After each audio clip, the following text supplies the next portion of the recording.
नमस्कार दोस्तों, स्वागत है आपको स्टोरी हाउस चैनल में।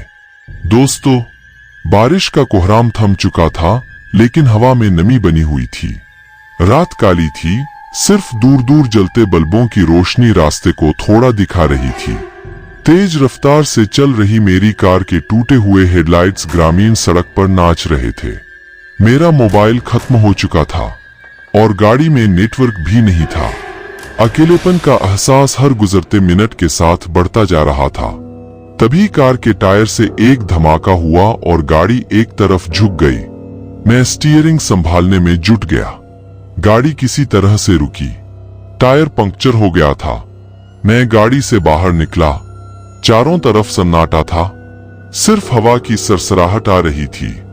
मैंने स्टेपनी निकालने की कोशिश की, पर बारिश की वजह से शरीर सुन्न पड़ गया था और अंधेरे में कुछ दिख नहीं रहा था। हताश होकर मैंने गाड़ी की टूटी हेडलाइट्स, जो अभी भी टिमटिमा रही थीं, तेज की। रोशनी में दूर एक छोटी सी झोपड़ी दिखाई दी। उम्मीद की किरण जगी। झोपड़ी की तरफ दौड़ पड़ा। झोपड़ी का दरवाजा खुला था। अंदर एक बूढ़ी औरत बैठी हुई चिलम पी रही थी। मैंने उससे मदद मांगी। वो औरत मुझे घूरने लगी। उसके चेहरे पर गहरी झुर्रियां थीं, आंखें भी बेजान लग रही थीं। इस वक्त कुछ नहीं कर सकती बेटा, बोली वो खुरदुरे स्वर में। कुछ तो मदद करिए माँ, मैंने विनती की। नहीं कर सकती, वो जल्दी से बोली और फिर झोपड़ी के अंदर चली गई। झोपड़ी का दरवाजा अपने आप बंद हो गया। गुस्से और निराशा के साथ वापस लौटते हुए अचानक मुझे लगा कि कोई पीछे से आ रहा है। मैंने तेजी से घुमा। कुछ नहीं था, सिर्फ बारिश में धुंधलेपन के अलावा कुछ दिख नहीं रहा था। गाड़ी तक पहुंचा। स्टेपनी निकालने की कोशिश कर ही रहा था कि फिर से किसी के आने की आहट हुई। इस बार मैंने पीछे नहीं देखा, बस गाड़ी में बैठकर दरवाजा बंद कर लिया। उसके बाद जो हुआ उसे समझा पाना मुश्किल है। दरवाजे पर जोर जोर से किसी के हाथ पटकने की आवाजें आने लगी, जैसे कोई अंदर आने की कोशिश कर रहा हो। अंधेरे में कुछ न दिखने से डर और बढ़ गया। कुछ देर बाद अचानक आवाजें बंद हो गईं। थोड़ी देर में हिम्मत करके मैंने दरवाजा खोला।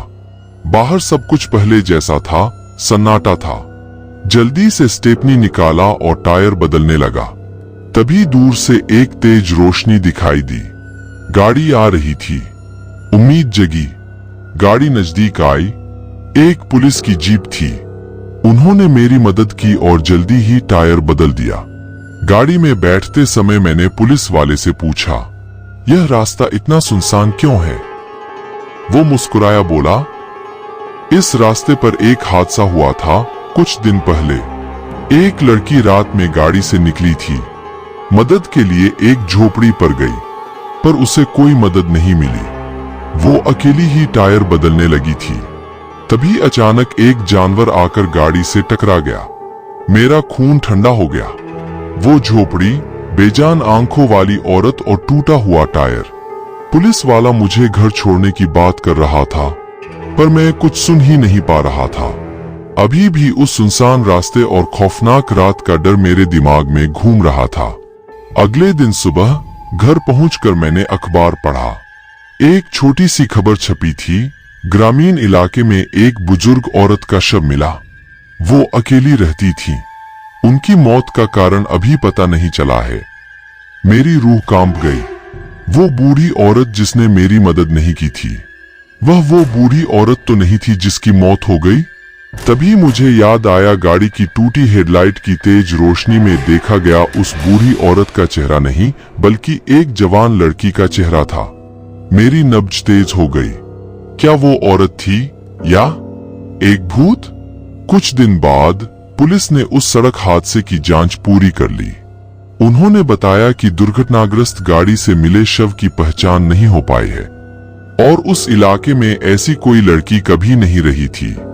दोस्तों, आपको यह कहानी कैसी लगी, प्लीज हमें कमेंट करके जरूर बताएं।